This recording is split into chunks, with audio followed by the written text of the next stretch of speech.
inevitable.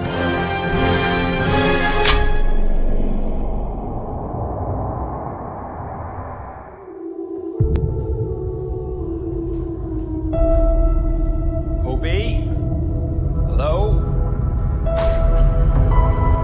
We have a little bit of a situation we wanted to run by you. Tobias! Wow! Great to see you again! That's what's been happening. Wow! Time slipping. You know that? Yeah. You've seen that? Yeah. Makes sense, huh?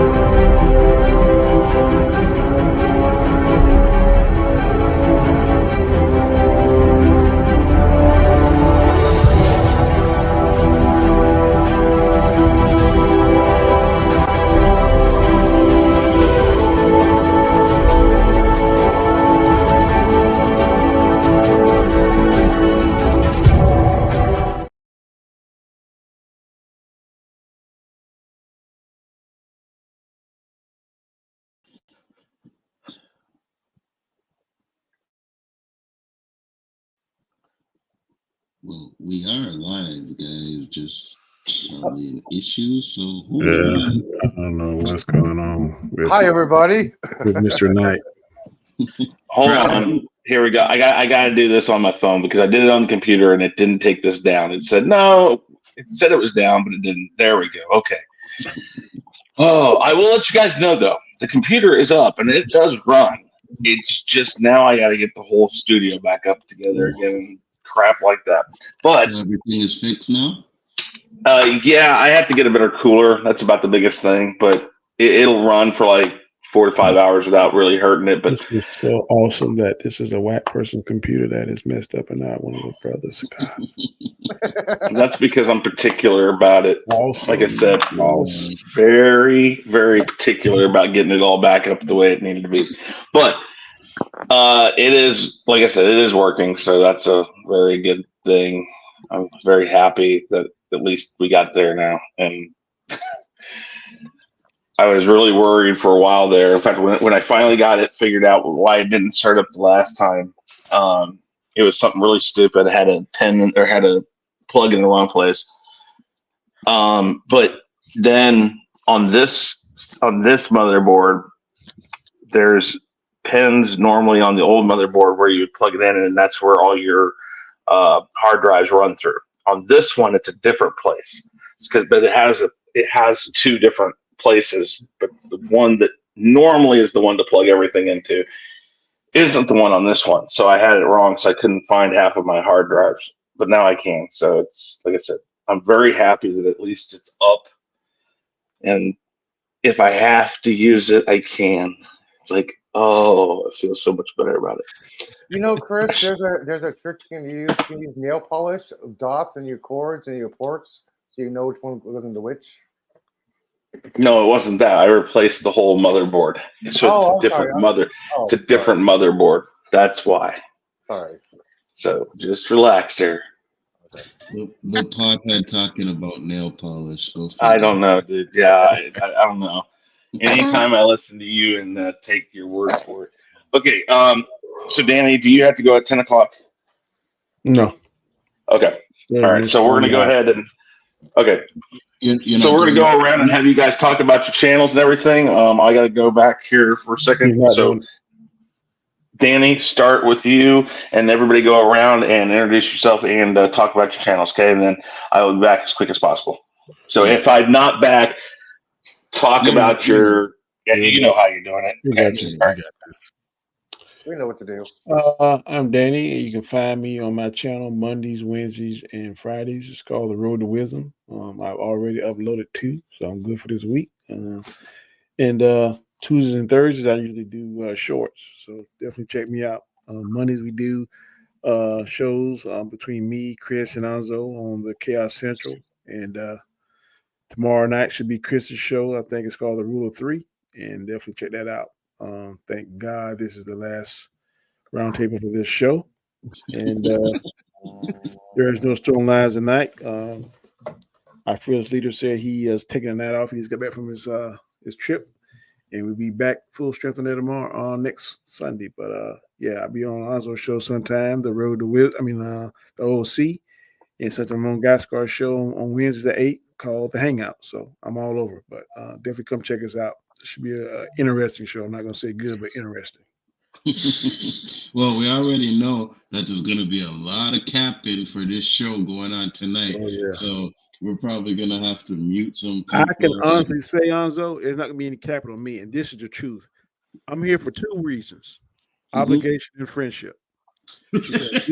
Because this has been so long in coming. I done forgot basically what happened. So I'm not going to say much of nothing tonight. The last episode recapped the whole entire show. But it was like almost 2 weeks ago. I can't remember it, bro. I don't remember. But, I've watched Invincibles. I watched Walking Dead. I watched so much other things after this. It's like, okay, I'm probably gonna have to put it on to kind of refresh my memory for some things. But I already know that episode 5 is like whatever. Anyways, Big Ford Entertainment, guys. Thank you guys for popping in. You know where to find me, like Daddy said. On Mondays, we do the chaos stuff. On Wednesdays is the OOC. This week we will be doing best top 10 hip hop groups, male and duos. I was gonna do the female duos, but when I looked it up, duos. No, female groups. Yeah, female groups. There was like 5 maybe. SWV. But SWV is R&B. Yeah, that's really if you talk about yeah, hip hop, Salt and Pepper. Salt and Pepper, yeah. JJ Fad was what I seen, and then the rest of them like I don't know. What about Latrim? Who? Latrim. From Supersonic. Oh, that was JJ Fad. I'm talking about JJ Fad was Supersonic. Sonic. I can't remember no more duos. Female. I can't think of female duos. Like really? It's all Salt and Pepper. That's it. Exactly. So we'll be doing that on Wednesday. It'll also be shit. Hold on. Good Lord. I know Loki's that good. That's why he's coughing. That's some strong stuff, boy. Whatever it is. Never take a puff while you're trying to get into your topic over here. Guys, note to self, after you talk, then you take a toke. But yeah. And it'll be our Thanksgiving specials for the Americans. So $10 shot night for that. And then we are back again at it the next week. So yeah, Lauren, you're up. Anzo, these people in the chat. Do what? Latrim. I don't know. They're saying that we like the cars to go boom. We like the cars. The cars. What was I gonna say? Boom. Yes. I'm on Twitter. You'll find me there. I'm in discussions with someone to do something for next year. So what is it happening? Do what? Is it happening? Is it really happening this time? It's someone I know, but it's League of Legends related, so nothing show related. So I can still skate out my weight. So boring channel. That's what you're planning. Sure, that's what we call it. We can call it that. So you can find me there. I preach the wonderful word of the MCU and our Lord and Savior Loki. So. Oh my God! Really? That's too much. Wow. Like right now, you're gonna hear this, and Warren's gonna be gone. Chris, just please have your Phantom Zones ready for tonight. That's all I'm asking. I will definitely do my best. Cool. Okay. So who's up next? Eli. Okay. Howdy, folks. Unofficial spokesperson for Mrs. Minutes here. I realize who. I have YouTube, X, Instagram, Threads. I post some science stuff, funny stuff, videos, updates, whatever. And I'm so glad the APEC is over because tomorrow night, Since the moon is at 48% luminosity and no clouds predicted, you should get some good astronomy photos tomorrow.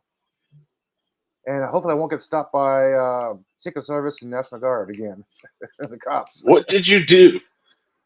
During APEC, they had the huge security. I tried to go to the pier to get some shots of the moon. I couldn't because my telescope bag looked like a rifle bag, and I got stopped twice. And I'm like, fuck this, I'm going home. Eli Hoo, I just have a feeling that he's gonna be on the front page sometime about stoner attempts something. And it's gonna be like Florida Man epic level. You know what? I'm gonna be honest with you guys. I gotta defend Eli here for a bit. You guys making stoners look bad. You know what I mean? No. Hey, wait. Anzo, I'm gonna come to your defense right now. You don't say some of the crazy shit Eli Hoo, and I don't know if Warren's on anything, but Warren says. I mean, Warren's on shrooms. I'm on the green magic of Loki. That's what I'm on. There you go. I knew that. Oh my god. Okay. All right. Hold on. Really? Is that really where you're going with that? Oh green. It's god. Green. Is this not the Loki Roundtable? I'm Ego check. Let's start over, shall we? Okay, I brought him back in, but here we're gonna put him out here for just a second. There we go. Okay, we're gonna talk about this really quick. The ego loving, the Loki loving stuff. Let's just back off on that a little bit. Oh my gosh. Okay. Hold on. We still got Brian. I've heard his Loki stuff. We still got him, so you might need that ego check in a second.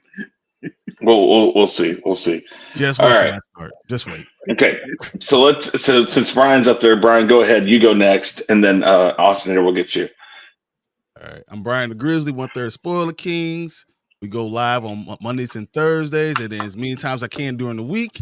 I finally opened the store, so guess what? I'm gonna be on even more, so you can't stop me now. So it's gonna be crazy. I was just was doing that thing with Chill this morning with Anzo. So I like to jump on anything, and I will be the voice of reason tonight because obviously these other people are crazy. So that's just what it is. So, hold on, just so that we can stop with your voice of reason. How'd you like that Bears game today? It hurt. It cut me real deep. Yeah, I thought so. Cut me real deep. I was like, yeah. And I looked 3 minutes later. I was like, oh no. And I felt like it was the water boy with the girl on the sideline saying, look at me like this. I was like, shit, about to happen again. Hey, how did you like the Buccaneers? Nice game today. Oh, this guy just gotta come in here and cap for fucking San Francisco. So goddamn annoying. And I already had a bad loss today too as well. So I don't want to hear you, Eli. Oh my god. Okay. All right. So let's see here. Austinator, tell everybody about yourself, please. Hello, everybody. I'm the Austinator. You can find me on my channel. I do a bunch of stuff over there. I do WCW reviews with Shifty typically on Thursdays, but these last couple of weeks have just been a pain in the ass because it's towards the end of the college semester. So, of course, work piles up and that screws up everything. So, hopefully at some point we'll get it done, but not this week because it is Thanksgiving. Have fun, eat turkey, do whatever you do on Thanksgiving. Gobble. Yes, gobble. You can find me typically here on Chaos Central for the roundtables, and you can just find me everywhere. So, Chris, thanks for having me on. This is going to be a very interesting episode, I feel. Oh, yeah. There's going to be people on both sides, on the far ends of both sides. Oh, yes. Oh, okay. All right. Well, do what? I said I know which side I'm on. Of course. Okay, and I'm Chris Knight, Real Review 3000. You can find me at Chris Knight 5150 on Twitter or whatever the hell they call it now. Chaos Central, Hanstar YT, lots of other places. I like to say I am the original stream whore. If there's a stream that somebody's willing to listen to my craziness on, and they'll let me on, I will be there. So that's the loveliness of me. Anyways, let's talk about Loki, season 2, episode 5 and 6, and then we can also kind of mix in as we go along the season 2. I mean, we can do all of that, but we'll kind of try to get 5 and 6 all encompassed into our overall thoughts, likes, dislikes, all that stuff. And then when we get to the end, we'll talk about the whole season in general. Then we'll give our grades on the 2 episodes and the season in general. So let's start with our overall thoughts. I'll start with you, Danny. Go ahead and tell everybody what your overall thoughts were on these last 2 episodes. 5 I thought was pretty much kind of boring. The 6 was interesting at the ending of it and what he learned to do, and then the difference between it took him. I like how they show where it took him centuries or whatever measurement of time to learn the stuff he had learned to be able to master. Yeah, the physics. So that was pretty interesting. But episode 5, I really wasn't impressed. Episode 6 was slightly better, but nothing for me to write home about. But I'm sure others will feel different. Okay. Anzo. Yeah, I'm in total agreement with Danny. I think episode 5 was a nothing burger. I did not like episode 5 at all. I thought they could have done a lot more with it. Personally, I did enjoy episode 6. It started off the way I thought it was gonna be. They also answered a question that I had. Yeah. You know what I mean? They answered a question that I had, and I thought it picked up towards the, let's say, after the first couple of repeats, Groundhog Day things. Once they brought in the Jonathan Major stuff, and it started to get better from there. So episode 6 was pretty good, but episode 5, nah. Okay. All right, Brian. All right. So episode 5, as much as I love this series, I really did like this series a lot. It was all setup. It was an episode full of setup, and I understood why they did it, but it was a lot of fluff. Episode 6, I think, is the greatest finale we've had from Disney Plus, period. The best finale I've seen, period. There is nothing about that was not great, and they deserve a standing ovation for what they did. So it did exactly the opposite what they messed up on every other show. Like, it was kind of weak going in that penultimate one, but that 6th one, they knocked it out of the fucking park. So yeah, I'm all about that. Thank you, Brother Heimdall. Okay. Oh my God. Oh my God. Oh my God. Warren is going straight to the hottest section of hell. Boy, that escalated quickly. I mean, that really got out of hand fast. It jumped up a notch. It did, didn't it?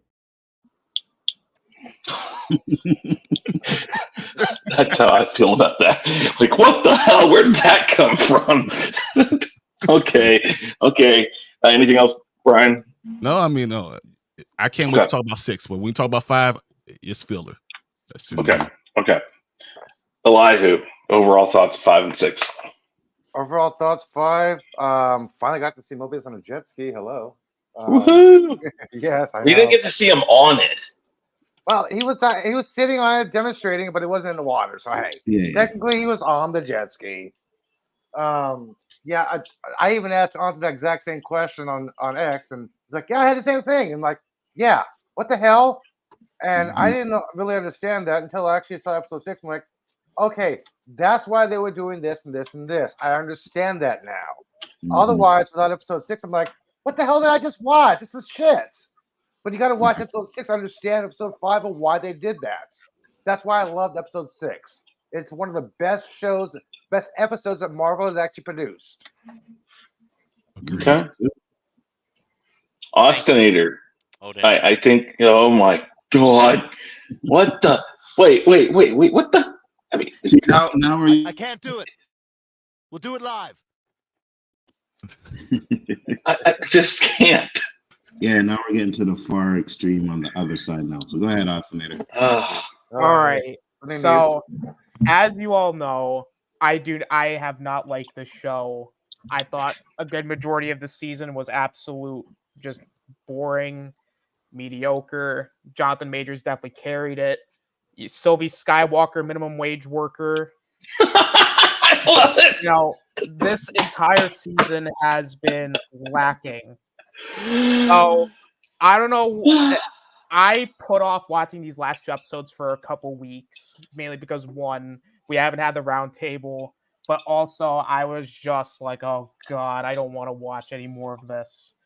But after watching both episodes back to back, I can honestly say that I did not like this show or these last 2 episodes, because I will admit they're pretty good. That's the best thing you've ever said about anything. It's the old Austinator. The old Austinator's back. Who are you and what'd you do with Austinator? I don't know what the hell happened, but my expectations were blown out of the water. My expectations were so dead. Like they were like, you know, like those like fish tanks and the dead fish, and they all belly up. That was my expectations. But finally, someone breathe air in those poor fish. Alternator has hit his first joint in school. Thank you, Sorry, Brother Bob. Thor. Thank you, Brother Thor. Yes. Appreciate it. Okay. So, breaking news. Austinator says he did not like this, but does that mean that he did like it? Yes. I will admit these last 2 episodes were pretty good. I'll give my reasonings for why. But overall, I enjoyed them. Wow, we are locked in the Matrix right now, guys. Thank you, brother. Thank you, brother. Hey, can I get the red pill and go back in the Matrix, or the blue pill? Apparently, I took the wrong pill. Oh my gosh! I want to go back to the sleep. You thought the blue one was the Viagra? You didn't need it, so dude, come on. We want that juicy steak, right, Danny? The one that I just want the juicy so steak. damn good. Yeah, put me back in the tube and let me go get my steak. Okay, Mr. Reagan. That's where you guys live. It's okay. Yeah, that's where y'all at now. Thank you, Volstagg. And I'm talking to a bunch. We're in the real world where things actually happen. To a bunch of Mr. Andersons. You want to go? Yes, you want to be. We're in the real world where things actually be good. Okay. All right. Let's go down. Let's talk to Warren. Warren, what are your overall thoughts of these 2 episodes? So the episode's called Science Fiction. I personally think, and we're talking about 5, I think they should have called it Ouroboros, because it started it's a filler, but it started with what Loki did from the beginning, right? He started blipping out every time from episode 1, and he figured out what it was called, right? So that's what I think they should have called that Ouroboros, because it really sent him back to what he was doing. But overall, episode 5 is a filler setup. That's what I would call it. It's just filler setup and answers a little bit of things.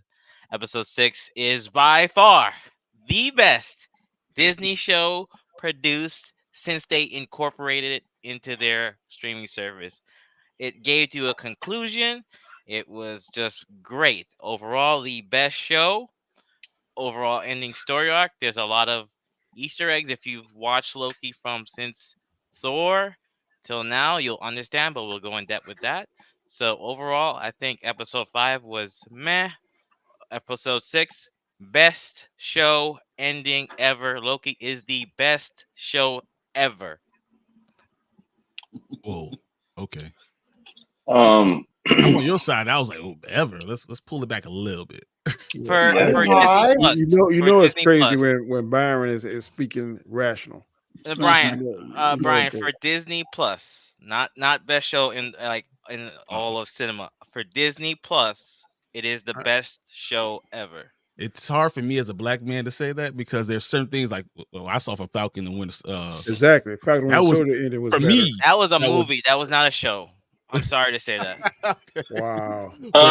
It was interesting to me, but as far as the show, good. It's good. It's top. This might be Loki top 2, 3. I don't think it ain't better than Falcon. Warren. I'm correcting you. It's Warren, Falcon and Captain America. Warren, to your comment right there, I just have to say, Oh my gosh. Does that suck? That the fact that you think that is kind of It is. I could break it down if we wanted to, but like, do you want to? Now, I have to kill all of you. But Can yeah. I choose my method? But continue, brother Volstagg, please. I choose death by old age. okay. Okay. So my overall thoughts on 5 and 6. Okay, 5 complete setup. Absolutely, that's all it's there for. I didn't hate it, but if you're gonna do that, at least mash 2 episodes up, or at least 2 episodes at a time. Because when you have one hanging on, I know it's been a couple weeks since we've been on this show, and but if you're gonna do that, it leaves so much wonder about what you're going to do that when I finally did see 6, I liked 6 a lot. And there's a lot of stuff I'm going to say about 6. But because the way they did it, it took some time for me to really come out with what I think about 6. And, so I think they worked really well together. I think the series definitely underplayed itself a lot of the ways through, and then when it got to the end, I think it made all of us go like, "Well, wait a minute, that's not what I thought they would do." But nobody, I think, in this group, I don't know that. I'm not sure that if anybody in this group is going to say it's not what I thought they were going to do, but I don't think they did it right. Because ultimately, I'm not sure that by doing something completely different than what most of us probably would have thought they were going to do, I think that alone did a lot for this show, if that makes any sense. All right, let's talk about our likes. We'll start, because I have to start here just because of the rays of sunshine that were emanating from his circle avatar. It almost sounded like SpongeBob come to life. I have to know, Austinator, what are your likes? Well, Chris, you'd be shocked to know that I have a ton of positives for. Oh my gosh! For this episode of the Roundtable. So let me pull out my gigantic list out of my comically sized wagon. Okay. With Let my the green magic flow through you, brother. Thank you. I will do that. Let's see here. Let's go down the list. All right, let's start off with the obvious one for me, because this is something that I've been complaining about through a good chunk of these most recent MCU projects, is the humor. The humor is overly excessive at points, and the humor just isn't very good. But what I liked about the last 2 episodes is that the humor, I thought, at least was blended together really well. In episode 6, it was primarily taken seriously. And I think this is one of the main things that I took away from this. And I kind of like to call it an experiment. That when the MCU heavily relies on the humor aspect, it sucks. But when it kind of blends it together well with the serious stuff, it works quite well. And surprisingly, it worked. I give him a little golf clap for that. I give him a little participatory, congratulations, a little pat on the back for finally figuring it out 3 years in the game. Then, you make it sound like it's the special kid in class, and you just finally go over and go like, "I'm so glad you finally got it. Thank you. That's just good job there. Better late than never." No, he's not wrong. No, he isn't. Just the way he says it. Okay, sorry. Go ahead. Yeah, Jonathan Majors again, I thought was great, especially in the last episode where he played both Victor Timely and He Who Remains, and the whole conversation he has with Loki was probably awesome.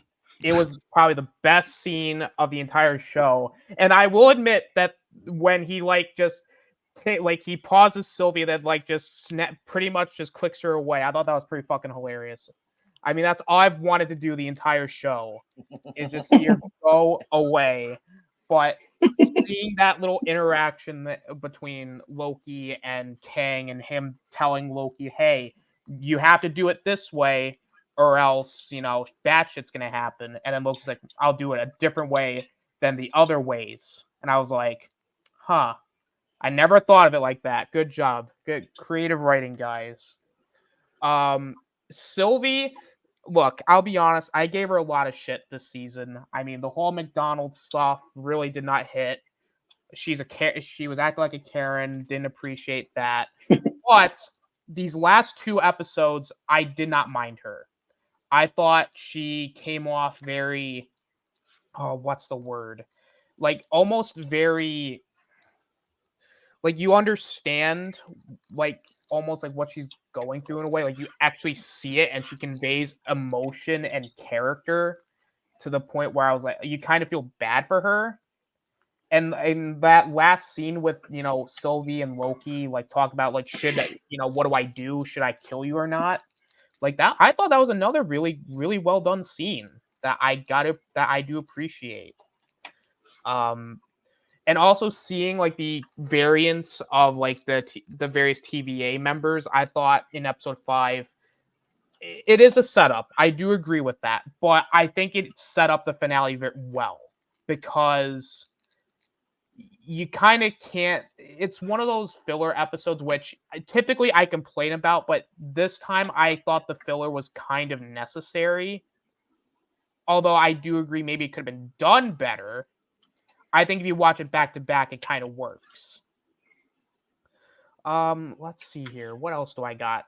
I did like the overall visual of Loki ripping apart that whole the loom, and then like seeing it like turn like green and seeing him like sit on the throne at the end. I was like, oh, that's such a sick visual. Like because his whole character arc, in the MCU is like he wants to be king, and now that, and I think I saw someone post this on Twitter, that now that he doesn't really want it, he has to take the throne. And I was like, oh, that's actually kind of interesting. Actually, I never really thought of it like that. So I was like, oh, that's kind of cool. Austin, did you watch that little short I put in the group chat on X? I don't think so. No. Oh, just call it Twitter. It's okay. Like we can still call it Twitter because if you go online, you have to type in Twitter. It's okay. Call it Twitter. Let's see here. What else did I like? The acting was great all around. As that's typically not the MCU's problem. I will admit the whole sequence, I think in like the last episode where Victor Timely was like trying to like set up the loom, but like he kept dying. I thought that was kind of funny because like there are just moments where like he's like, no, don't drop it, and then like he just dies. I'm like, oh, okay. I'm like, that's pretty. It made me chuckle. I think overall what these 2 episodes did well is something that I think the MCU kind of lost like track of, which is great storytelling. And I think these last 2 episodes did a good job at telling a really impactful story in these past 2 episodes than it did the entire season. So I kind of have to commend them for it. And now I'm being serious here. Like a lot of these shows as a whole kind of fail at telling a good story because I think Terrence said it best, that these shows are good at making moments and not necessarily a good show. And granted, my opinions on Loki as a show still remain the same. Like, I think the show overall just wasn't great, but I'll give them this. They stuck the landing like they should have. And I think they did that very well. So I mean, again, it's been a couple weeks since I've seen these episodes, but I overall really, really enjoyed these. I can't lie about that. So as far as my positives go, that's it. Okay. Very nice. I will. Very nice. I really appreciate that insight. Very good. Okay, let's go to Danny. Danny, go next. Overall likes of the last 2 episodes. I'm gonna be really serious about this. I really didn't give this show that much of my attention, and I'm not gonna sit here and lie and try to fabricate.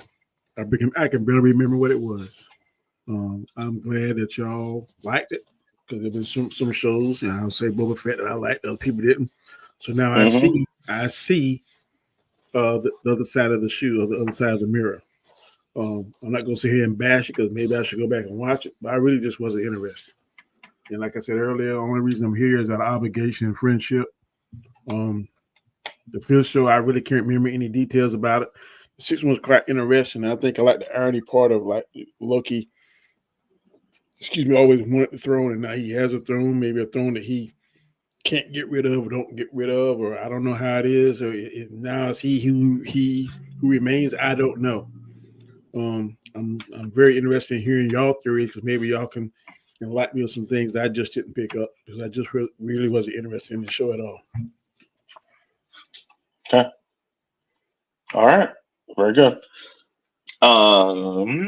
Let's go down. Let's hear what Warren has to say. I'm worried, but Overall, what was that supposed to mean? Overall of both, or are we still doing episode 5? I just want to be no, you're doing likes. You're doing your likes for 5 oh, and 6, both. Just oh, likes. talk about it together. Likes.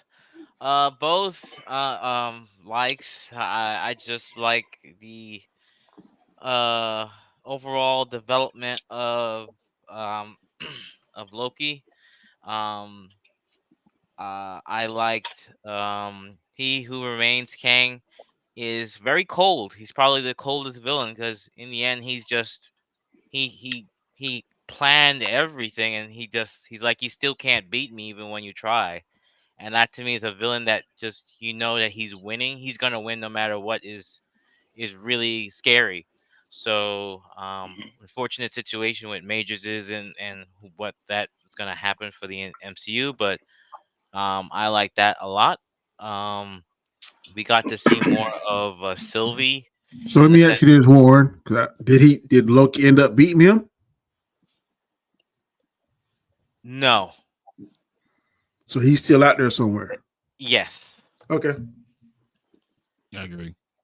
It's a stalemate right now. That's His basically what. variants are they're going out, they're killing his variants. That's what the TVA is doing right now. Right. Right. But when you do that to a variant, it goes somewhere. And It's not a all they're doing stalemate.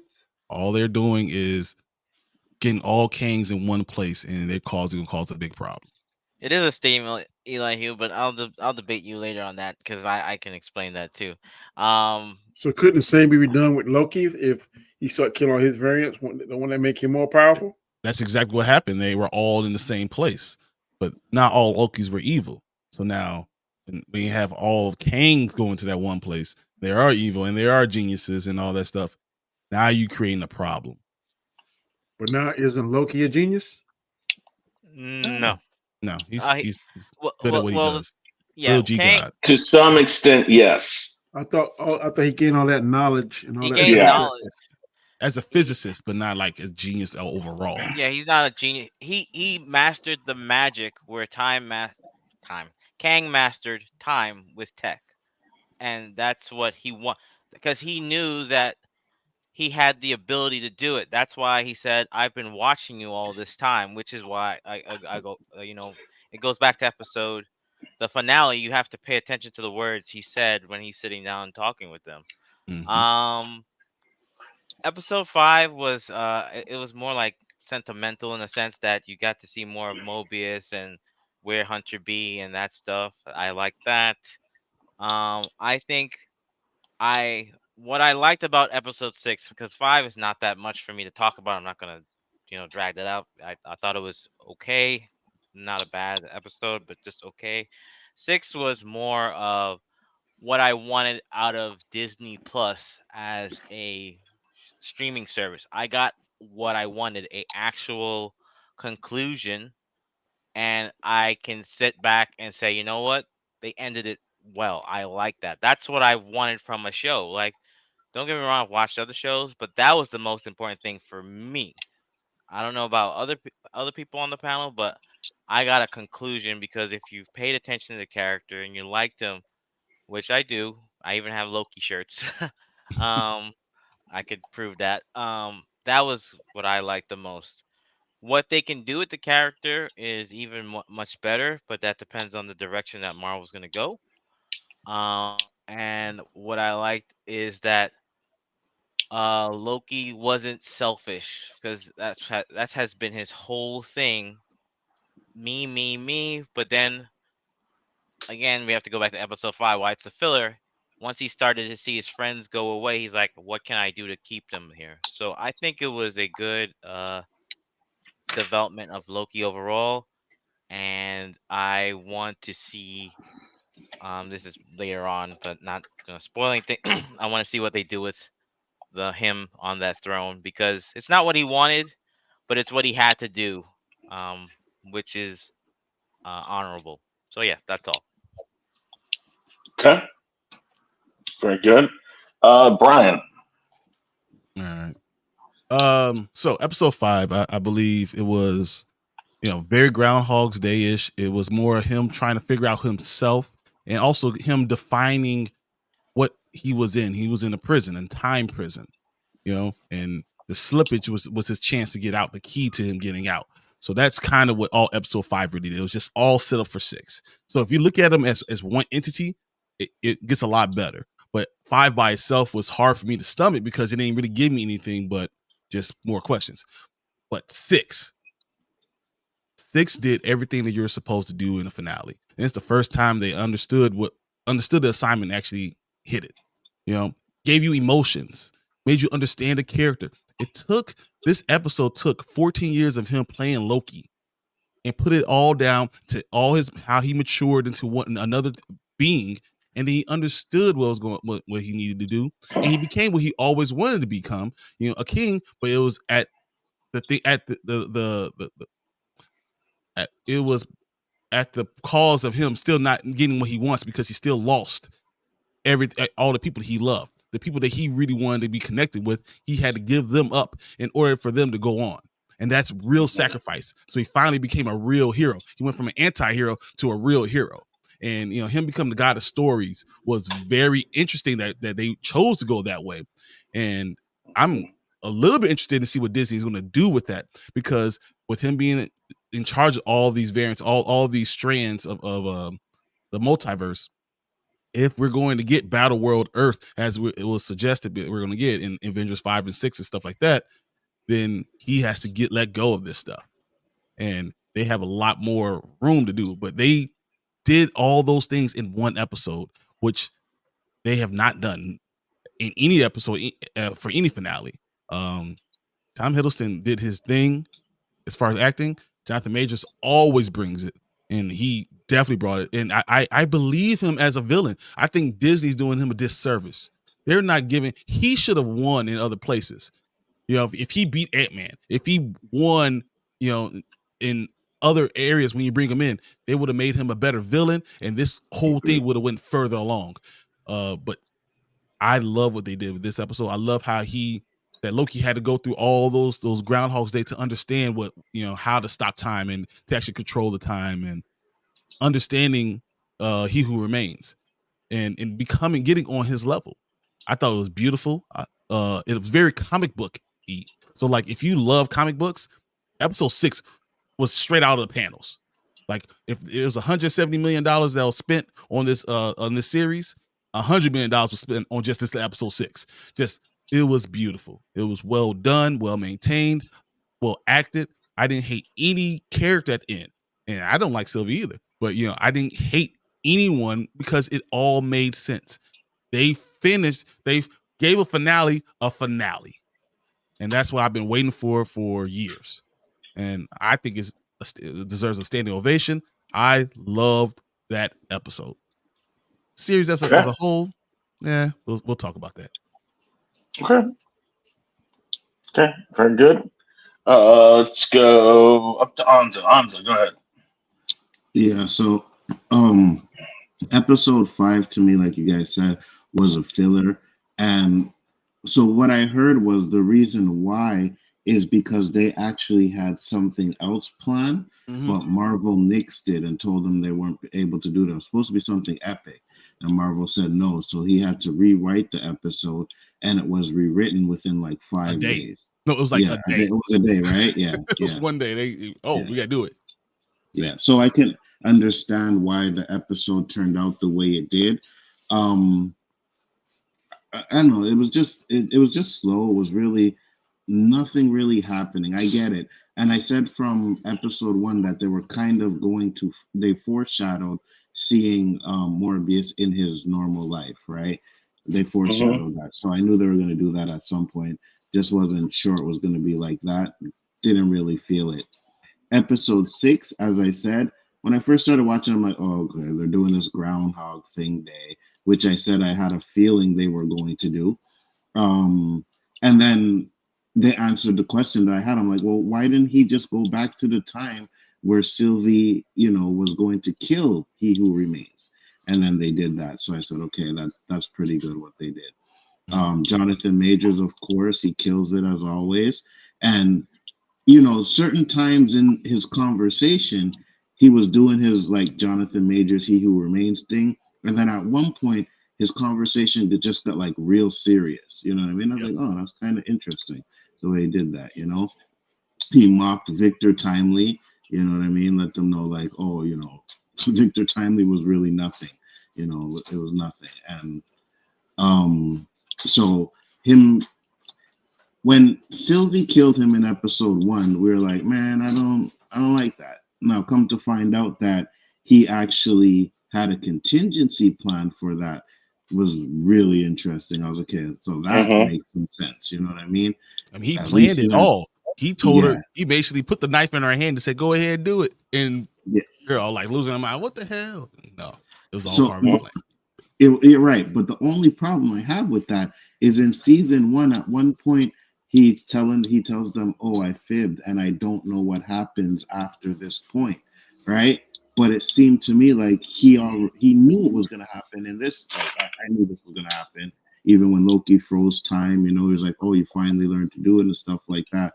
So I was just like, it's not that kind of weird. I think it's still the same point for him. So, because what he was saying is it was an Ouroboros. So, no matter what, when she killed him, it was going to always come back to this exact point. So, he doesn't know anything that goes beyond that because it's beyond that choice that Loki had to I make. got you. I got you. I got you. I I have also my seen a theories. video. I also seen a video where they talk about in season 1 where Sylvie's about to lunge and kill him, and the screen kind of freezes. They kind of say they had an idea like that's what they were gonna do from season 2. So it seems like they had season 1 and 2 pretty much mapped out how they were gonna do it. Loki becoming the God of story stories. God of stories was interesting. I had a feeling they were going to do that. I said that he's probably going to be he who remains at the end, which he kind of is. The visuals on that scene, though, where he was, walking towards and the branches were dying and everything was absolutely amazing. And then when everything turns green, and I just thought it was well done. I really enjoyed episode 6 up until, well, once they started with the Jonathan Majors. I'm glad they didn't just keep doing the same, you know, like Jonathan Majors dying over and over again, and I'm trying to do it like that. I'm glad they didn't continue with that episode and they went further with it because I was kind of worried about that. But I think they just did it a little bit too many times at the beginning. But that's it. Other than that, man, I think the episode was really good. Well done. Okay, very good. Let's see here. Elihu. Nobody's going to mention Clint Eastwood. Come on, Frank shit. Morris, Escape from Alcatraz. KC, Oh, yeah, that- hello, come on, that's classic. It's the second Loki had an interference with real history. I love that. Hold on, Eli. I got one more because I forgot and I just looked at your picture. When Loki was doing the back and forth and he ran into the room with Jonathan Majors and Renslayer and Miss Minutes, the way they did Miss Minutes' eyes and the blink, I was dying. I thought that was so funny. Like, what the fuck? yeah, that's it. That's the look she has. Like, what the fuck? Yeah, it was cool. All right, go ahead, Eli. Okay, so, yeah, no problem. Okay, yeah, I love that second real life interaction. Episode 5, like I said before, if you watch it alone, I'm like, what the hell? But it actually flowed because the way Loki had to understand himself. You notice that he wasn't time slipping back to when he was making fun of Thor in the play. He was time slipping back to his friends, people who actually needed. That's why I'm gonna talk about part 5 and 6 together. He actually flowed back to his friends at the point. We got another little history. That's who he flowed back to. Right, we got the little history though. I mean, I love the fact that Ouroboros was an unsuccessful writer, and now he's an unsuccessful writer in TVA. But now he's a celebrated writer. I love that fact. That loop for him. I love that. The visual effects on the bridge was extraordinary. I had to watch the episode where Loki got pulled out of the time stream a couple times to actually look at something. Loki was not spaghettifying when he left the time stream because he's a god. That's why he didn't need a suit. I realized that. He's just like Thor and the sun. He's as started. He didn't need that. He used his magic, and he didn't need that. I'm like, that's why. Because I'm like, wait a minute. Did he spaghettify when he's coming out of the timeline? No. Never did. I have a different thought process on why that's like that, but I'll say it. I'll hold off until you're done. Okay. I was a little confused of why everybody disappeared and Loki did until I remembered. Oh wait a minute, he got pulled out of the time stream. He had no time to go anywhere. That's why the TVA was spaghettifying because he's out of time. He has nowhere to go. That's where he's talking to his friends. I love that interaction though, and I love how this is as like I said. I hate bootstrap paradoxes, but this is a complete Ouroboros loop. This is a loop that He Who Remains planned. I love this because if you look in the elevator, he doesn't use the time pad. He just pops back behind Loki and Loki grabs him his arm. He knew that was happening. He knew this was going to happen. This is all part of his plan. That's why he called him champ. That's why he's called him champ. I'm like, he knew Loki was going to do this. That's why he's got the Kangs to take it over again because he's going to fight him. He's going to fight for the throne. Because look, if you turn all the Kang variants, they're going to go to where? The Void. And who's in the Void? Alioth. Alioth doesn't recognize the other Kang variants until He Who Remains appears. I'm like, oh, come on to the end of the time. That's when he's going to fight Loki. Hello. I'm like, this is all a plan for him. Yeah, he's going to help Loki. He's going to help get rid of the variants for him because they're going to prune it, and there goes Alioth eating him up. So that's a plan for him. He has this all worked out. I love this situation that they got the whole entire Kang loop there. I love that. Yeah. But like I said, at the point where they dropped the book in the window in Chicago, they even said it. It's a plan, and he's already planned it. So right there, like I said, whatever they came up with could just be easily answered with it's his plan. Chris, we did not see on the bottom of the screen if it said Sacred Timeline or Very Alternate Timeline. It didn't say that. So we don't know if that's a variant timeline or a Sacred Timeline that he didn't receive the book. It doesn't matter, though, because ultimately the plan that they're talking about, because remember, Miss Minute said, if He Who Remains was killed, he told me to do this. So ultimately, when we find out He Who Remains wasn't killed, it was still his plan. It was always his plan. And that's what comes out. You find out that. Is that all you have? Basically, yeah. Okay, so we'll just go by 5. Yeah, 5 had some cool stuff in it. Just it was filler setup, and like Brian and Anzo already said, that there's a lot behind why that was like that. I'm just going to say this. So the reason why he didn't spaghettify was because I don't think anything ever went past the point of the end of time. Everything at the point in the end of the first season, after they see He Who Remains, everything in season 2 is more like kind of like a dream state for Loki. He thought this was going on. He thought that they were trying to do something, but then when everything came back to it, that conversation he has with He Who Remains is basically the end of time. That is it. That is where everything happens, and it just keeps looping back to that point. So where we thought it was looping to, it wasn't really looping to it. It's looping back to there because remember, Loki asks He Who Remains. That's one point. Or no, He Who Remains asks Loki. It's like, is this the first time we've had this conversation? And Loki awesomely plays him by saying something. I forget exactly what he said, but he basically says, yes, this is the first time.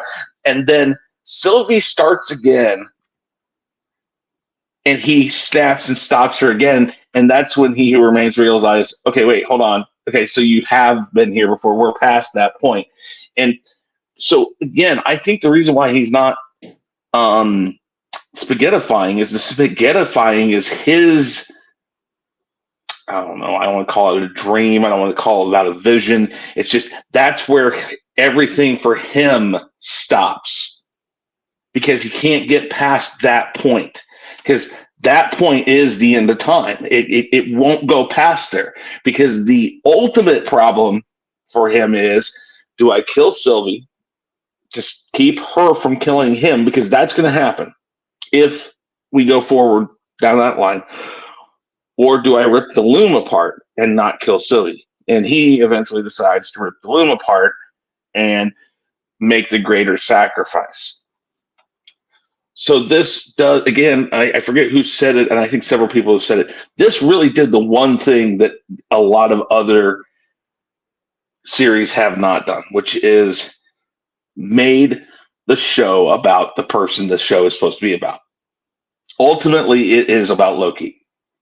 It all comes down to Loki. Loki is the one that has to come up with the answer, and he's the one that does it. He makes a hard decision, and like you guys said, he wants to be there with those people, but he realizes that, and again, I still think this is all for naught. Chris, your mic. Okay, can you hear me? Yeah. Chris, your mic. Yeah, I think Elihu then. it might be you, Eli, because you're good. You're good. Okay. I think this is all for naught because, like you guys said, I think He Who Remains is still there. I think that the sacred timeline is still an idea. It may not be there, but again, I think they built in this contingency of the words. This is his plan. So whatever they end up planning on doing, as long as they keep Kang, because I'm still of the mindset that they need to keep Kang in this, and they need to finish out this Kang dynasty stuff. However they do it. Does Loki friends know that he sacrificed for them? Kind of, I think. Yeah. Yes. They watched him do it. I don't know if they know he's still alive, but I know that they know that he sacrificed. They know he sacrificed something. They don't know if it's him or what. Because Sylvie says he's giving us a chance. Yes, exactly. He knows he's doing something. They may not know exactly what he's doing, but they know he was doing something. Yeah. Yeah. So, but I want to say that the best parts about this show were the fact that it is about Loki. Loki is the main person, and they made it about him. And I think that whole last part there is just the reason why things started falling apart for him was because he realized something there at the end of 5 that allowed him to start controlling that. Because then when it gets to a point in its ending, he knows I can go back and start over again. So that point right there where the loom died is the end of time. It's just the end of time, the end of the timeline. That's in another part of the dimensions or something like that. And so when he slips back to that, he now has started to realize, okay, think about it like 3D chess, 3-dimensional chess. Loki was thinking of everything 2-dimensionally, and when he started realizing the whole purpose of what's going on, he started thinking in 3-dimensional terms and started controlling it into some amounts until he realized, instead of trying to control it, or instead of trying to stop it or change it, he had to be the one to control it. That's why he took over at the end. And he tore apart, or he grabbed all the strings and held them together. I think that's what was really going on there. Is he was trying to stop or change something. When he realized, no, that's not what I have to do. I have to actually take control. And like you guys said, something that he said, I don't want a throne. He ended up having to have that throne. He had to be the man to give structure to chaos, in a sense, Because I think his dad even, or well, his stepdad, whatever you say, Odin said it many times that sometimes being a king isn't about making, it isn't about the decision, it's about why the decision was made. So, because it isn't always the right decision, it's just at that time that decision had to be made. And I can't remember the exact line, but I know Odin said it several times, more to Thor than to Loki. But he even said it to Loki in the first Thor movie. You know, says you have to be strong enough to make those decisions you don't want to make. That's what makes a good king. And so I think it all brings that back together too. But I mean, I think that the sixth episode just knocked it out of the park. So I think Elihu's back. I think he lost some things. But we'll go around. We'll talk about the things we didn't like. Let's start with Danny, because what didn't you like, Danny?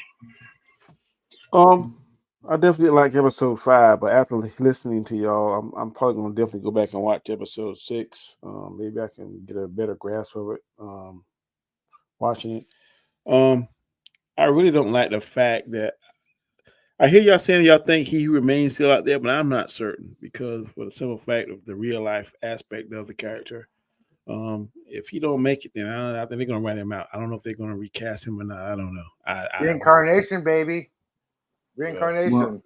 From one of the videos I seen, it seems like they're still sticking with the Kang stuff, but if they have to, they will recast. So that's what I heard. Okay, well, I hope they do because I don't know whether I'm gonna still like the King character as much because I definitely think Jonathan Majors embodied, and that's what we can see in our mind's eye and actually the eye test that he is King. But I'm sure someone, if they're gonna go that route and do the King dynasty or whatever storyline they're gonna go with, it should be interesting. I never really followed King in the comic books, but Jonathan Majors has definitely breathed life into him and has made me interested in him. I'm not sure I'm gonna like this noble Loki because I'm always used to him having all kind of the trickster and that type of stuff. But now he seems to take up that noble mantle, and I'm definitely interested to see if this going to spur into Loki 3. I would definitely pay more attention if they do a Loki 3. I don't know if they're going to do a Loki season 3 or not. I don't know, but maybe this may carry on into the What If. This might be some. They may finish it or do something in What If episode 2. So I'll definitely be watching for that. But this just was not one of my favorite MCU movies. He is one of my favorite MCU characters. This particular show just wasn't my cup of tea. Again, I think I like episode 4. I think I said it when we were doing it. Episode 5 I just did not get, even though I know I could understand the premise of why it was made and it was set up like y'all said. But it just really didn't grab my attention. And while some of the things that y'all saying sparked more interest in the actual watching the show myself. I like what y'all saying. So if it is in fact what y'all saying and y'all take on it is correct, then it definitely was a good show. Sticking the landing, I don't know about all that, and being the best thing since sliced bread, I ain't gonna say that. I would still think that's Falcon and Winter Soldier. And up until the last episode of Secret Invasion, it was my number one. They definitely did stick the landing. But this is not the worst show, but it's not definitely in my mind not number one. Okay, very good. Anzo, what didn't you like? Well, episode 5 for sure, right? I just thought they just dragged it out, you know what I mean? I wish I would have liked to see or at least know what they were planning on doing with it. I hope that comes out one day, but episode 5 I did not like. In episode 6, the only thing I really didn't like about episode 6, well, there's two things. One, the beginning, I think the Groundhog Day stuff was a little bit too much. And, you know, he goes back and he talks to Sylvie and he's like, oh, you know, I'm trying to stop this from happening. And she's like, well, I guess you have to kill me, right? He's like, yeah. And she's like, I guess you want my blessings, right? And she's like, well, you're not going to get that. And I'm like, well, you're selfish because you keep sitting around how you could, oh, I don't want, you know, killing these timelines and everything is bad and this and that. And then when time comes to you can save it, she's like, no, No. So I thought she was very selfish in that situation. But at the same time, I would have preferred if, she said, well, Loki, you need to do what you have to do to preserve the timelines, blah, blah, blah. And then Loki found another way himself. You know what I mean? So, you know what? Maybe there is another way or something like that. But at least it would have made sense that, or to me, like, oh, okay, well, at least, she cares about the timelines and it's not just her life in the timelines. And that's what it felt like to me. That pretty much was the only things that I didn't like about episode 6. Other than that, it was pretty good. Okay. Okay. Very good. Warren, what didn't you like? Remember, okay, I'm gonna make this point. Did not like. Oh, let me think about that. Um, I What think am I talking about? He's Ouroboros like, was. I gotta think of. I think no. I was gonna say Ouroboros didn't get used uh as best I thought it would have been, considering the name. Renslayer, I thought would have had more of impact, but she just kind of was a redhead stepchild to Sylvie, but a little bit better in moments. That was my one thing about Renslayer. I think considering what we know in the comics about the relationship between Ravonna and He Who Remains, um, I'm not. Oh, I mean, Miss Minutes did show her that thing, but you know, they kind of did leave one thing unanswered. Like, what is she gonna go into the pyramid? What is she gonna do there? Because we see the cloud, we think Elias, but I thought Elias got beaten in the last season. So, I think the one thing I didn't like is what happened with Renslayer, because she also had, to me, was a very key role throughout the first season and through some parts of the season. So I would say Renslayer was a disappointment to me, considering everything. And then probably Mobius. I was expecting a little bit more, but uh, okay, he's just a guy. I thought maybe there'd been more to his character. Now that's nitpicking, but just to be some guy that was selling jet skis, whoop de doo, you could have been a car salesman at that point. So yeah, those were my biggest things, to be honest. Nothing more. Okay. Brian, dislikes. I think a lot of the money, as I said, from what they had for their budget, went to episode 6, and some of the other episodes could have had world building or us visiting other worlds and stuff like that. That would have given a different feel. It would have felt more like season 1. I think a lot of times they stayed in the same room, in the same you know same atmosphere over and over again because they didn't have the money to continue to spend on the world building. I also don't like the You idea love that that they. world building, boy. That's your go-to. That's what you need to do. If you're gonna have something that's gonna be 6 episodes and gonna have an hour long thing, you better build the world or you gonna be running in place. So what's no point of running in place? That's just don't give me a show, then give me a movie. Mm-hmm. So, but I feel like that was one thing. I also think that it's kind of bad. I think what they're going to do, we're going to see them trimming the branches and all time, like going away, like going down to one world. And I wish we would have got to see that in episode 5. That would have been an awesome episode with them going down to one world and Loki figuring out that he can go back in time and change all of it. But I think that's where we're going to get to that idea of battle world, and that's why Marvel nixed that, because that's what's going to happen anyway in the big storyline, the bigger storyline. So that's why they nixed it. I wish we would have solved that, because that's what the story was going towards. Um, I gotta say, as much as I love the Loki character, I don't think they did a great job with all the other characters wrapping up them. They just kind of left it very open ended, and it doesn't seem like we're gonna get a Loki season 3 or even revisit a lot of these people. So there will be characters that we just don't know anything else about. So as much as I feel like they did focus on that one title character, they didn't do a great job with everybody else.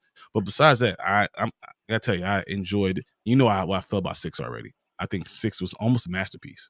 So that's me. Okay. Austinator. I really don't have much that I dislike. I mean, I'd say maybe the only real thing I didn't really care for is, I will say, the beginning of episode 5 is very slow. It is very slow. It does drag. but it does pick up afterwards. I think it's one of those things where I just don't really have anything bad to say about it. Surprisingly, I'm not going to comment any more than I already have because I really did enjoy these 2 episodes. I just don't think I have anything really negative to say about it. So, yeah, Wow. Nice. Okay. That's it. Thank you, my fellow Asgardian. Oh, You're welcome. You gotta have some sort of negatives, Warren. Oh my god. I did give it a negative. What are you talking about? This Austin you talking about? Oh no. I thought I didn't know you gave your negatives. Oh yeah, I did. I said Rents. Oh Yeah. Renslayer. Right. You know, sometimes I try to just block anything out you say. So I knew it was gonna I do be. apologize for that. Comedian. Okay, I was comedian. gonna say I was gonna ask if you were film, but I'm like, oh, it's Warren. Never mind. Oh my. Okay, Elijah. Dislikes. Yeah, what the hell is that with Renslayers are? Come on, that just left everybody in the blank. I did not like that. That's number one hate I hate about the show. Number two is it ended. Man, and Really? Hiddleston even went on talk show saying he's glad that he played Loki and the Loki arc is ended, story arc is ended. I'm like, oh come on, Hiddleston. I don't think it's ended because I think he has like 3 more. I think his. I'll look it up. But keep going though. I think when he says the arc is over, I think he's talking about the TV show. I don't think Yes. Loki's arc is over because it's a little bit of an important character now, right? Yeah. That's why I was like, what? What else did I not like? Yeah, like I said before with Anzo, I even asked him like, why the hell did he slip back forward? Sylvia about to stab him. I'm like, what the hell? Then he finally explained that part. But I did not like the story when Loki was talking to He Who Remains, and he's like, you have to do the ultimate sacrifice to do what you have to do. And the camera goes to Loki, Sylvia, I'm like, oh shit, he's gonna kill Sylvie. No, don't do that to me, man. I thought that would have been a great arc to kill Sylvie. But no, Yeah, they just put it off. I know. I thought that was put a great arc. Like, no, that's a teaser. No. I was sitting there and I was like, yes, kill that bitch. If Kill it. she did, I would have been a prophet because I called it. If she did. Oh, that was a huge. No, I did not like that little teasing arc. No, man, that sucked. Give us something useful, please. I agree. It would have been more impactful if he actually killed her.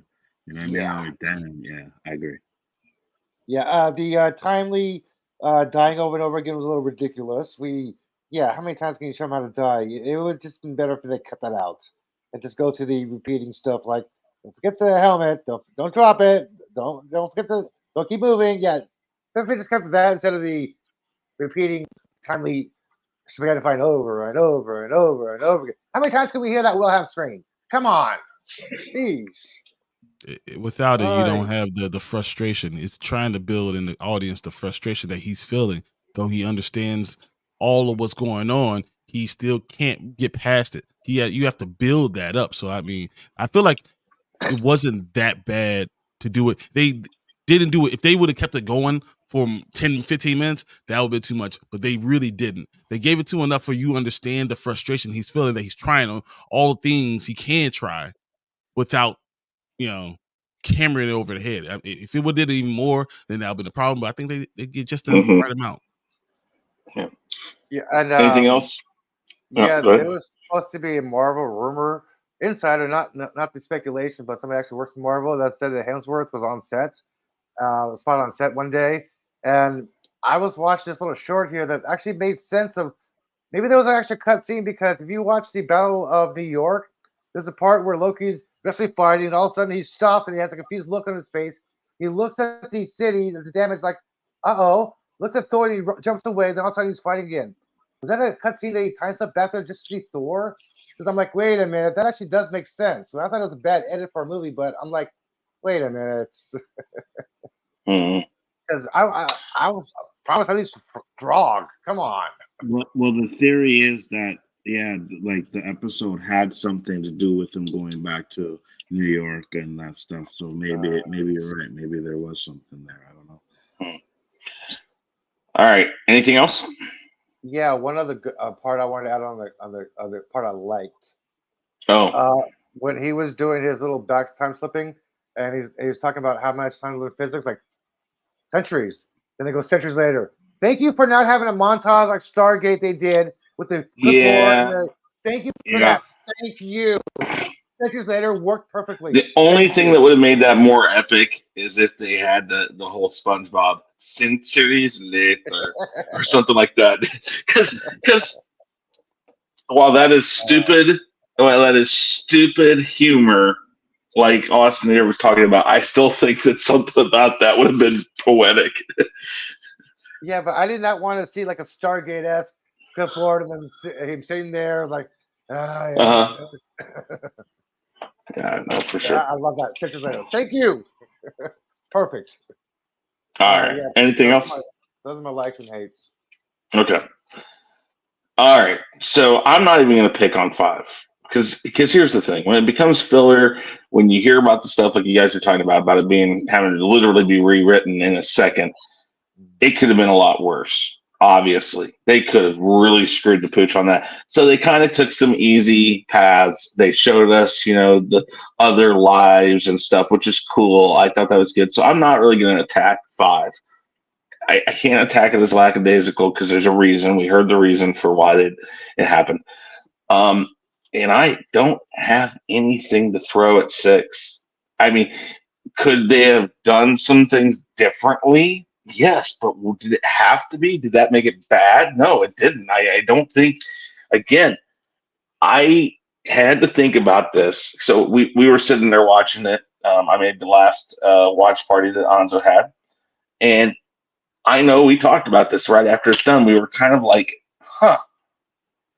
And just because you go, huh, doesn't mean, well, that sucked. It literally made you have to stop and say, wait a minute, does this work for me?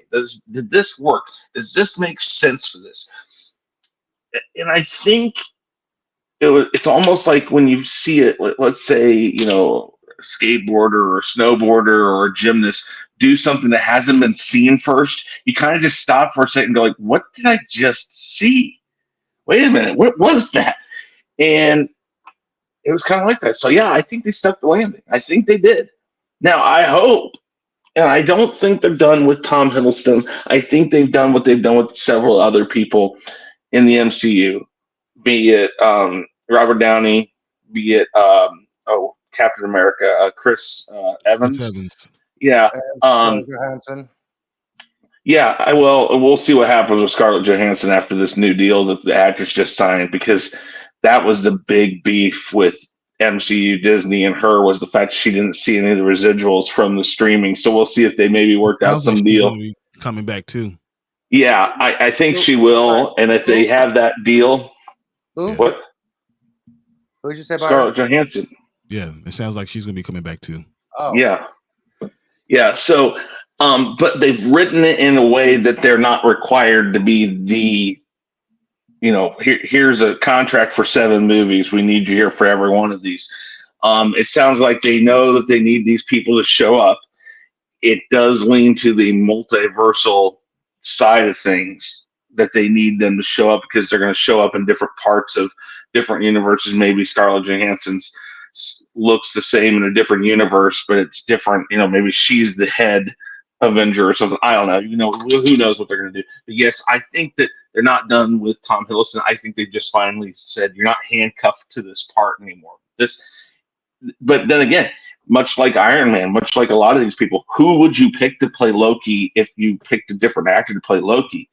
I mean, it's what they're going to run into when it comes down to Wolverine. Wolverine is going to be a hit or miss. It can't be anything in between, because either everybody's going to be like, man, that's just perfect. That's exactly the person you need to do, or everybody's going to go back and go like, well, no, they should have just brought. Basically, they don't want to pull a Brandon Ruth. Well, I don't think he did a bad job. I think he was moody. I think it was the way it was written. I don't think him. He looked the part.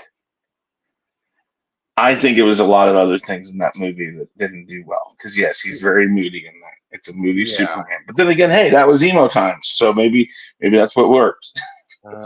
Emo Superman. Anyways, I don't have anything to throw at 6, and I can't really throw anything at 5 because it's just that's kind of a softball to do that. So yeah, I think that they stuck the landing. I thought it was done really well, and hey, you can't beat that. So, anyways, all right. So we're gonna go around. Everybody give the grades on the last 2 episodes and give you a grade for the overall season, and just your overall thoughts of, let's see, the 2 seasons. What'd you think of the way they wrapped this all together? Because everything I read, they stated this was what it was supposed to be. This is how it was supposed to be. And it was 2 halves of a book. The first half was season 1. The second half was season 2. So how do you think that all turned out? And we will start with Danny. I give 5 a D. I give episode 6 probably a B plus. The overall season, if I'm honest, C plus, B minus. I didn't hate it, but I'm not in love with it. The two seasons overall, it was interesting. I'm tending to lean more towards season 1 because it kept my attention more. But then there's a Jonathan Majors factor that it's just it's something I don't know if you can quantify. It's just he has a particular charisma that kind of draws you to watching whatever he does. So to me, that give a little bit more weight. But overall, it's not in my bottom 3 of Disney Plus productions. I'll definitely probably watch episode 6 again, but I don't think I ever watched the whole series again. Okay. I don't think I'm not sure if you really, how would I put this? Most of these shows, I think there's certain episodes you need to go watch to get the gist of it. But there are enough filler episodes of most of these that you can kind of not have to deal with it. The only one that I know of all the series that I would say you don't really, that most of the episodes are needed, is Falcon and the Winter Soldier. I think most every one of those episodes is needed. There was not a lot of fat on that. So, anyways, so you gave you said D for 5, right? Yeah, give a D for 5. B plus for 6. For 6. The overall series a B minus. Okay. And then the 2 together, the 2 seasons together, probably a B plus. Okay. It wasn't a bad series, but I don't know what it was. It just really grabbed my attention like the first one did. Okay. Hey, I understand that. All right. Anzo. Yes. So first off, before I say this, I want to say the Montreal Alouettes just won the Grey Cup, so congratulations to them for winning that. But episode 5, I will give like a D, as I didn't like episode 5 at all. Episode 6, I'll give it an A plus. Considering some of the stuff that was, kind of. Yeah, for me, it was still really good. Jonathan Majors, of course, does an amazing job in the series. But for the series as a whole, I'll give it, I don't want to go too low, so I'll give it a B. Okay. And anything about the 2 seasons together, anything like that? Anything to say? What's that? Anything to say about the 2 seasons together as a whole? Or as a whole, I think it was done a great 2 seasons. You know what I mean? Like season 2 connected to season 1. So as a whole for a series, I'll give it a B plus as a series. Okay. Very good. All right, Warren. So if we're talking about episode C, episode C. Mhm. Well, you know the grade then for Freudian episode slip. 5 is a C. Just that's as much I'll say. Episode 6. You can do e- it. episode 6. Ah, you got me there. Episode 6 is a solid A. I think that episode 6 is solid because it does have some faults. That's why I said both episodes a B plus. That's what I give it, and then both seasons A plus.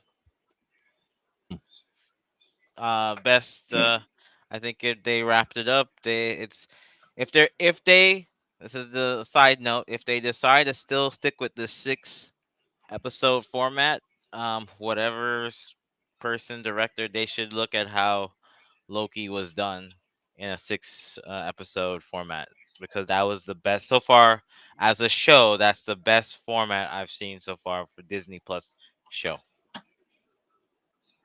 That's all. Okay. All right. All right. Very good. All right, Brian. All right. So episode 5, I'm gonna keep it real quick.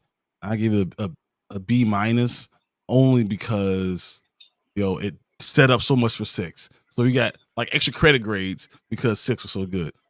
And I give 6, man. Like if I was grading it, it would be like a 99 out of 100. It was really, really, really good, and I have very little issues with anything that they did. I think they really knocked it out of the park. This series, I didn't like it as much as I liked season 1. So season 2, I give like a A minus B plus. Season 1, I thought it was an A. So overall, I give it a A. Loki is one of my favorite things that Disney's done overall, and it's kind of like what my boy Kenny is over here saying. The only real issue I really had was what they did with Miss Minutes. They kind of just left it out there, just whatever. But it's a A. This is one of the best things I've seen in the MCU or Disney do. So yeah, I like it. Thank you, brother Heimdall. I'm gonna put some gold contacts in next time. Oh gosh. I know Go Warren's feeling figure. so vindicated right now, right? Hey, Warren, you're feeling so You vindicated. Like, yeah. goddamn right. Mm, You goddamn mm. right. And I'm a milk it. You damn right. Let's see here. Hold on, though. The last person I remember that milked something and said, I'm right, I'm right, I'm right, I'm right. Didn't they end up in the ER? Mephisto! Mephisto! Mephisto! Mm-hmm. But Please don't okay, go for it, man. Austinator. All right, it's me. You're probably wondering about my grades for these 2 episodes. So you're gonna be surprised by some of my grades here. So my grade for episode 5. episode 5. I think I'm going to give episode 5 the highest grade I think I've ever given any of the show. I'm gonna give it a B minus because it did a solid job. Wow. Now, Nice. episode 6, I'm going to then counter offer that grade because I'm going to give episode 6 the highest grade that I've ever given this show, and that's an A minus. Who are you and what you do with the Now, as far as season overall, well, it's not going to be. I'll be fair. I give it a. I'm going to say it's roughly around a B minus to a C plus. I think the problem is the first chunk of the season just wasn't that great. I wouldn't say it was because I'll be first and just be honest with everybody. I did not like the first season of Loki at all. So maybe it's not high standards, but I definitely thought season 2 was a massive improvement over the first season.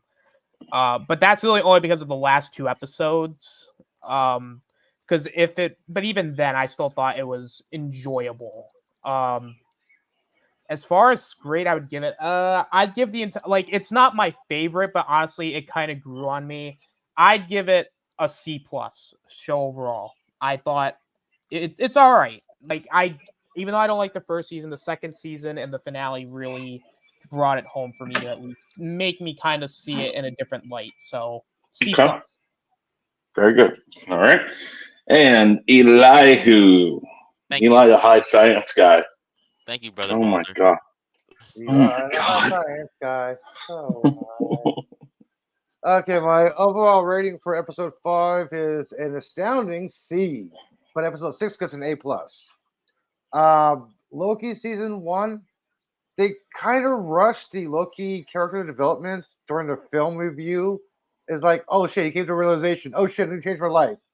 They could have milked it out a little bit more until he got to the part where he was kept on getting constantly slapped, and that's when he came with a full realization. That would have been a great arc for a complete Loki instead of giving us rushed Loki emotional damage recovery. But season 1 was a good storyline until we got to He Who Remains. Like, okay, we got a Kang in this universe finally. Kang's introduced. Jonathan Majors, excellent fucking thespian. Oh my fucking gosh, what an excellent choice! I love that line when he's talking. I love the inside part when he's talking lines like, "Hey, can I do a little improv?" Like, what do you want? Well, we're talking about marriage. No, hey, nice nose. Good job, thank you. I mean, that was Majors' whole idea, making fun of his own self. I love that. That's what made his character perfect. I'm like, thank you. That And was the way his they had idea it, to do that. that was Jonathan Majors' idea about the nose. Mm-hmm. Yeah. And the way they had the cliffhanger about at the end of season 1, where he sees the statue of He Who Remains, and he's like, "Oh shit! Oh shit! Oh shit!" and he's just speechless. And Loki, who loves to talk, finally was speechless. That was great. I'm like, yeah, the guy who loves to talk, he's finally speechless. That was a great part for Loki there. Season 2 was a little slow with the McDonald's and Sylvia. Yeah, I'm not loving it, but come on. It brought back nostalgia from my childhood. I was looking for the playground outside with the metal slide. Hello. Oh, you know what that is. Somebody else is old. Yeah, if you guys are wondering, those prices were not made up. Those are actual prices they had at McDonald's. Okay, you can feed a family of 10 for $15. Now, barely devaluing it for $15. Okay, yeah, go figure. Fuck McDonald's. But I did The like. value is still the same. Yeah. Called inflation. I love Tom Hiddleston's portrayal, because I remember this one interview he was talking about on this British show. I think it was Grimley show. I forgot the guy's name. He said that when he was in the theater watching Iron Man, he's like, I love this character. He loves the Marvel movies. And then 2 years later, he's watching in the theater and he didn't even pay attention. He's talked to himself. Said to himself all of a sudden, holy shit, I'm in a scene with Iron Man. I'm like, that is top. This is a guy. This is a great actor. Yeah, he did his character perfectly.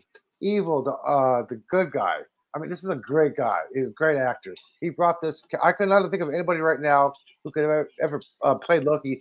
I'm glad he got turned down for the role of Thor. Thank you, thank you. Season 2 was really great. I love how they wrapped it up. I mean, the god of stories made Tree, the tree of life, whatever it's called. Sorry, the one, the one Odin was talking about, how everything wraps together. I'm like, hey, it's part of his heritage, his childhood. He made the tree. I'm like, this is perfect. You got the branches continuously growing and sparkling, which means new branches, new leaves, new timelines. Hey. And the ones that got pruned are the dead roots below. You saw that. Right? That's great visualizations. I love that. This was a great series. One of the best that Marvel's actually produced. I wish the writers would get together who's overwriting the next show, like Echo, and talk to them and tell them, this is how you do a Marvel show. See, this is one show that fans are not complaining about. They They are complaining 10% of the time compared to 80 to 90% of the time it is the other show. Listen to this. This is how we do a show. Okay? I just wish everybody actually will listen to these guys. These guys deserve an Emmy for this show, period. At least episode 6. Whoever wrote the episode 6 and producers and directors, this at least should get some kind of Emmy for this one. Okay? That's the People's Choice Award, but an Emmy. Now, don't kiss up to the parties. Just get it for what you are worth. That's my comment. Okay. Very good. All right. So let's see here. 5, I will give it a C because I guess it did what it needed to do. 6, I will give it an A. I'll give it an A. This season, though, I think it's a C minus, B or C plus, B minus. Like Austin was kind of saying, it's kind of right there in the middle because I think there was parts that kind of skewed off from what it seemed it should be. There were some things that didn't really wrap back around, I think, to what I don't know. There's just some loose ends there that weren't necessary again because of the wonderful, catch-all of it's his plan, because that just basically means they could do whatever they wanted to do. But wrapped with season 1, I think season 2 carried a lot more weight. I think it did a lot more than season 1. Season 1 just kind of felt like, again, they were saying, "Oh, we had to catch all your variants," and then they got to Sylvie, and then Sylvie ended up. It didn't feel like this is where it was going. Now that you look back on everything, you're like, okay, I can see where this is going. They ended it at the end of time with He Who Remains, and then that kept on being the focal point now. So I guess now season 1 doesn't seem as necessary. A lot of it didn't seem as necessary. I'm not sure if they needed to go to each of those timelines or anything. And like they had things in it that didn't come back that you thought could come back. So, I mean, I think between the two, season 2 has a lot more weight. Season 1 is less needed now, maybe. So I'll give the 2 together maybe a B minus or a B.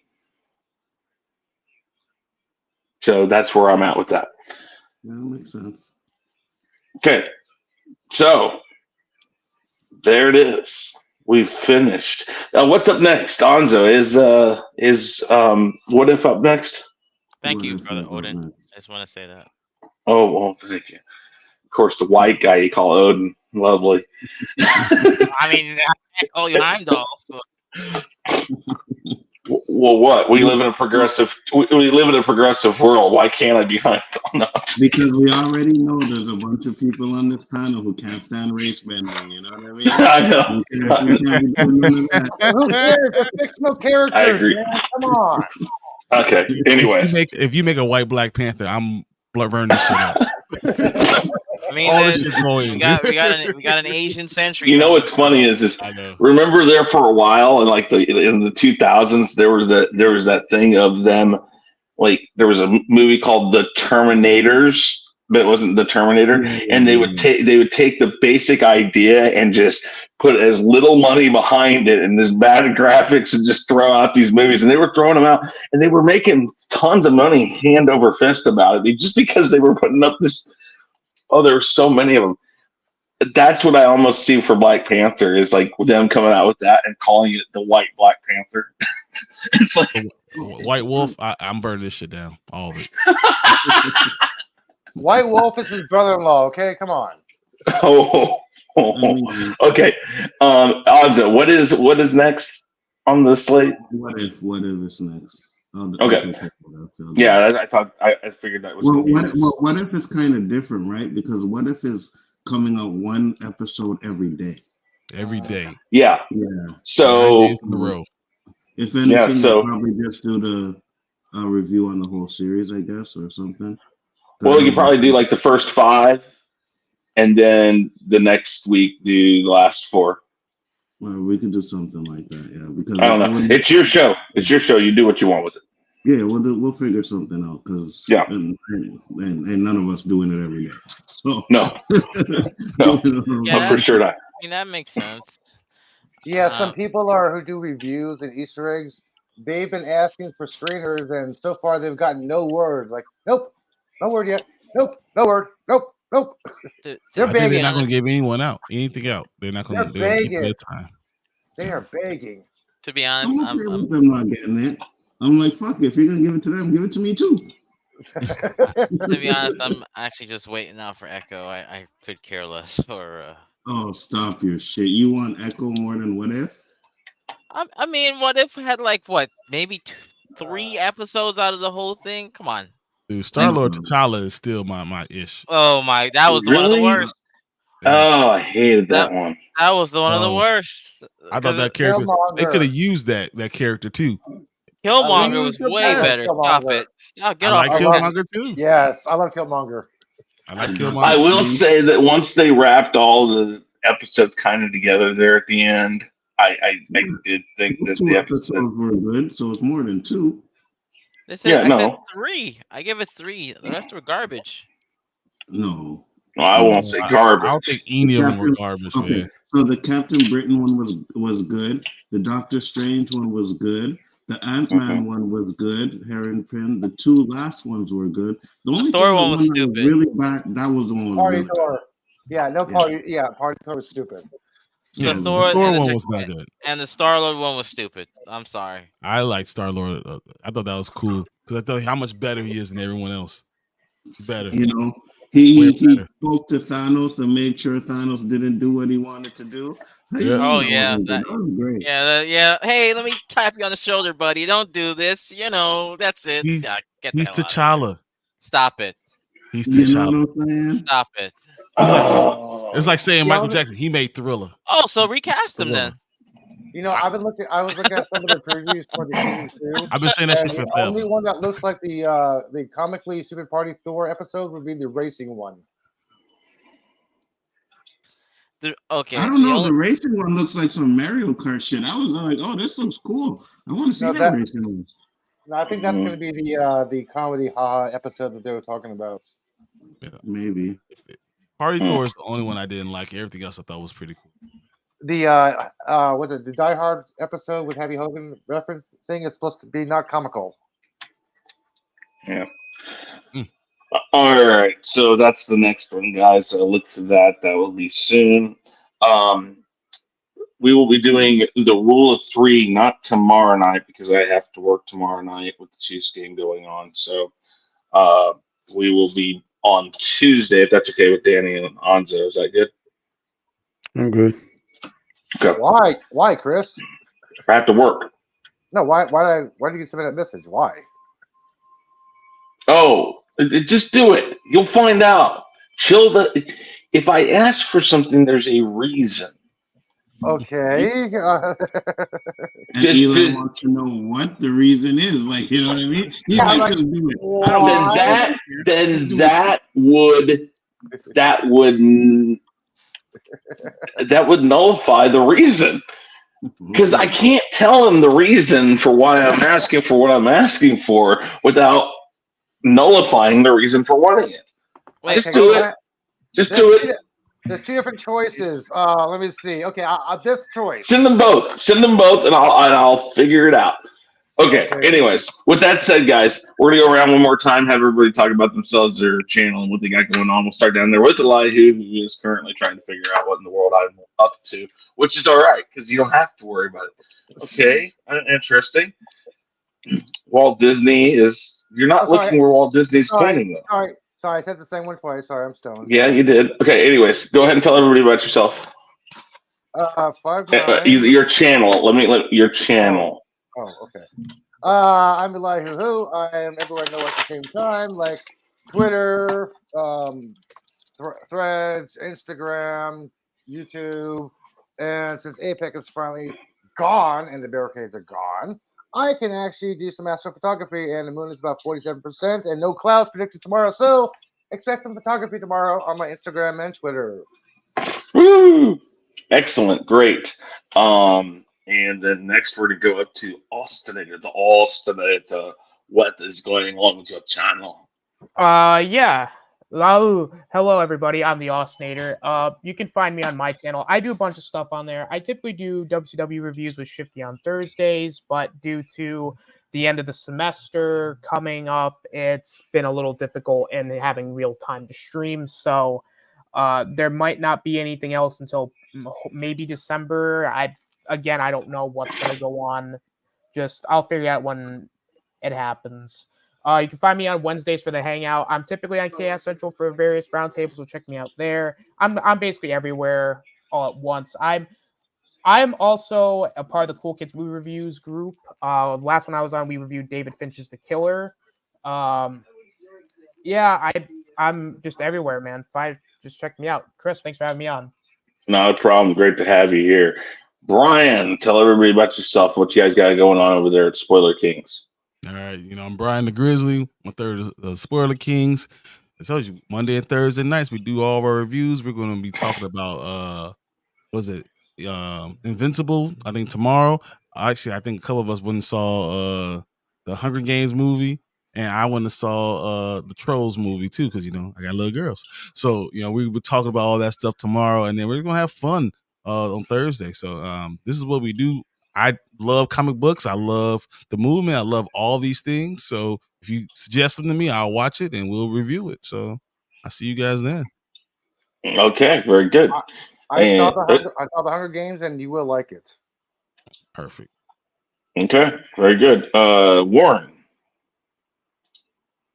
Me?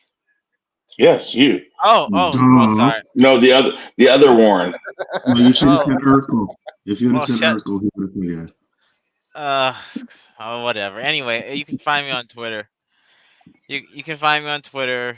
Have some plans for some stuff next year with League of Legends stuff. I'm gonna avoid doing any Marvel things because I don't want the pitchforks and the shovels to come after me. So I'll just go get them. I'll hop on streams until then. So that's where you can find me. Yep, that's it. Okay, very good. Anzo. Bigger Forward Entertainment. You guys know where to find me. Monday nights doing the Chaos Central stuff. Wednesday is the OOC. And Sunday is the Roundtables. Great show, Chris. Thanks for having me. Awesome. Great to have you too, as usual. And Danny, last but not least for any means, go ahead and tell everybody about yourself, your channels, what you got going on. You can find me on Mondays, Wednesdays, and Fridays on my channel, on The Road to Wisdom, where I try to upload a word, a quote, and scripture of the day. Also, you can find me on Chaos Central on Mondays. Sunday nights, I'm on Storm's Live. I'm on Robert Storm. You can find me Wednesdays on The Hideout with Guy Scar, and sometimes I pop in on OOC with Anzo and Roberto. And thanks for the invite. Not a problem. And I am Chris Knight. Real Review 3000 is my channel. Chaos Central, of course. We have 3 shows we do every month on the channel. Roundtables, other things too, just depends. And also over on Honstar YT for the weekly wrap-up, Jackbox Games, Name That Tune. That will all be coming back fairly soon. And some other stuff too. We're going to get back into the swing of things here. Now, the computer is actually running again, so that's a great thing. So that's why you asked me what you asked me. Gotcha. What? Oh, no, your computer's working again, so that's why you asked me what you asked me. Gotcha. No, actually, that's not why, but okay. All right. Anyways, with that said, we will be back on Tuesday, like I said, for the Rule of 3, and then we'll be here soon. We'll be with the What If Roundtable. And obviously, as Anzo said, that's going to be a little different than our normal roundtable setup because of how they're releasing everything. But hey, I appreciate everybody who was watching. I appreciate everybody who was on this panel. Thank you, everyone. I appreciate it very much. Thank you, everyone, for your patience with the way that my setup has been recently. And I cannot wait to at least be able to click a button and have something actually happen instantaneously again. I'll be like, oh my gosh, I forgot how fun this is. Because here I am. I'm having to reload up StreamYard on my computer just to hit the final thing again. Oh my gosh, this is horrible. Does somebody have the Jeopardy thing? Somebody? No. I just I'm kind of waiting for the. Yeah, it's about like that, isn't it?